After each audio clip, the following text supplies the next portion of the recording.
Hello everyone. तर आज आपण सुरुवात करूया आजच्या टिफिनसाठी.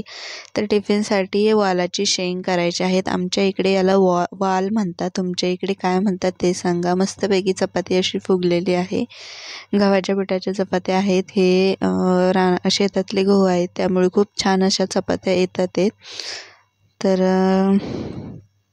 चपात्या लाटण्याची पण टेक्निक असते. तर इथे आम्हाला चहा चपाती खायची होती, त्याच्यामुळे आम्ही गावरान गाईचं तूप लावून चपाती चहासोबत खाणार होतो. तर दोन्ही साईडनी मस्तपैकी तूप लावून बारीक गॅसवर कडक करण्यासाठी चपाती ठेवली आहे. पण गावरान गाईच्या तुपाची चपाती जास्त कडक होत नाही, त्यामुळे जास्त प्रयत्न करू नये. तर चला आता आपण घेवड्याची शेंग कशी करायची ते पाहू.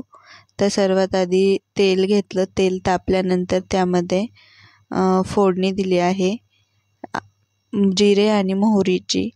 त्यानंतर त्याच्यामध्ये मी कढीपत्ता टाकलेला आहे आणि कढीपत्ता टाकल्यानंतर आपला जो वाल आहे तो वाल त्याच्यामध्ये टाकलेला आहे आणि अशा पद्धतीने तो परतायचा आहे. त्यानंतर त्यामध्ये मिरची पावडर टाकायची आहे आणि 1 चमचा मिरची पावडर टाकायची आहे आणि चवीनुसार मीठ घालून घ्यायचं आहे. तर ही थोडीच घेवड्याची शेंग होती, त्याच्यामुळे मिरची पावडर 1 चमचा टाकलेली आहे. आणि ते मी काय शोधते तर काय नाही. तर आता हे परतून घ्यायचं आहे. बारीक गॅस करायचा आणि मस्तपैकी त्याच्यावर झाकण ठेवायचे. डब्याची भाजी आजची तयार झालेली आहे. तर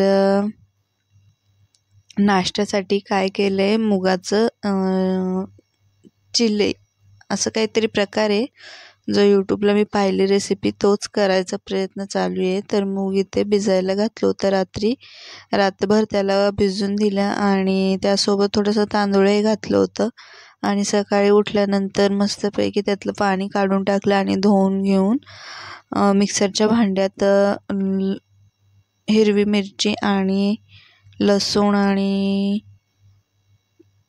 जिरे आणि थोडंसं हिंग टाकून ते वाटून घेतलं आहे. थोडंसं पाणीही मिक्स करावं लागतं आहे आणि हळदही मिक्स करायची आहे त्याच्यामध्ये आणि व्यवस्थित असं त्याचं बेटर काढून घ्यायचं आहे, एकदम बेसन पोळीला आपण तयार करतो असं. आणि गरम तवा झाल्यानंतर थोडंसं तूप टाकायचं आहे आणि हे त्याच्यावर टाकून घ्यायचं आहे. जास्त मोठे करूच नका, छोटे छोटेच करा, खायला छान दिसतात. तर असं मी तुपामध्ये ते भाजून घेतलेलं आहे व्यवस्थित अशा पद्धतीने.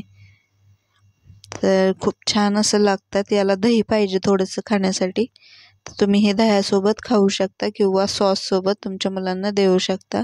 तर ही छान रेसिपी आहे सकाळच्या नाश्त्यासाठी आणि टिफिनसाठी सुद्धा.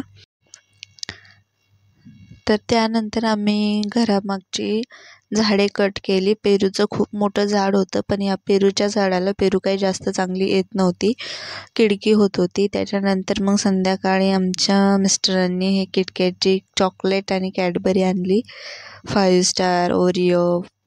तर आमच्या मुलीला लागतात ही, जास्त नाही पण थोडी का होईना देतो. चालतं हे असं, पोरांना थोडंसं द्यावंच लागतं, नाहीतर थोडी भरकटली जातात पोरं. बाहेर कोणी दिलं की लगेच घेतात, त्याच्यामुळं आपणच घरी आणून दिलेलं कधी चांगलं असतं.